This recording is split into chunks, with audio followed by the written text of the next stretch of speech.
It's me, Amy B. Hi, and I'd like to talk a bit today, if I may, on trauma-informed space holding and co-regulation, because they're the same thing.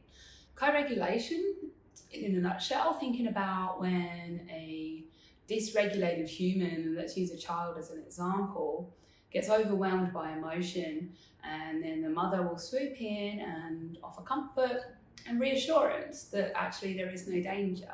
I see commonly facilitators holding space, and within that they're offering opportunity for people to go through from a nervous system perspective a quite a stressful situation, and without offering proper co-regulation or integration, we run the risk of potentially harming or re-traumatizing people. Because let's face it, most people come to these environments to be healed because they're already carrying trauma.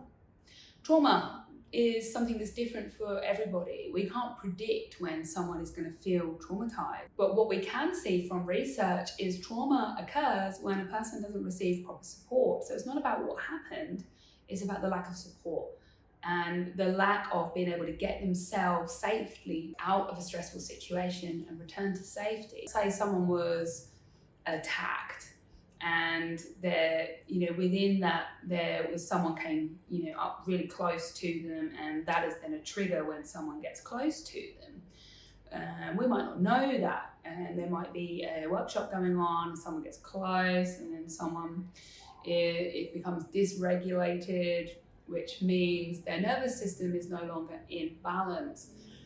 So Mother Nature knew life was going to be stressful, just touching on the autonomic nervous system, which balances between the sympathetic nervous system, which is our reactive space, and that's thinking about the heart and the heartbeat going faster, and we fight or we flight and we react.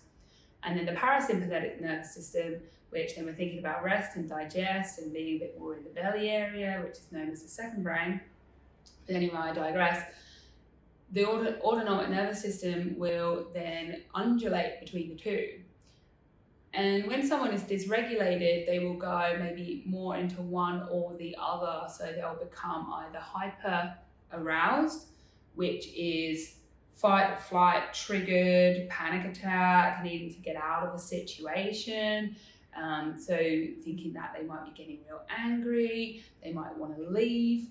Or they might drop more into a parasympathetic response, which is to freeze, or to fawn, which is like remaining vigilant, people pleasing, and they may still, then go offline, so they're not really engaging from a place of center, which is going between the two and keeping that sense of regulation. So thinking about back again when the mother will come along and to support the child if they feel frightened or unsupported, then so too we can co-regulate. And this is something I think is really important in relationships, because let's be honest, relationships are a huge trigger fest for most of us. And again, speaking from experience, then we can co-regulate our partner when they seem to be going offline, they seem to be going hyper-aroused, or they seem to be going hypo-aroused. So let's just talk a little bit about the brain, the neurobiology of the brain. So it's quite neatly stacked between a bottom, middle, and top brain. So the bottom brain, we're called the lizard brain, it's our most primitive. So in that, something happens, there's a loud bang, for example, then the lizard brain will just run, it's danger, it's the amygdala, frightened or dysregulated. Then so too we can co-regulate, and this is something I think is really important in relationships, because let's be honest, relationships are a huge trigger fest for most of us.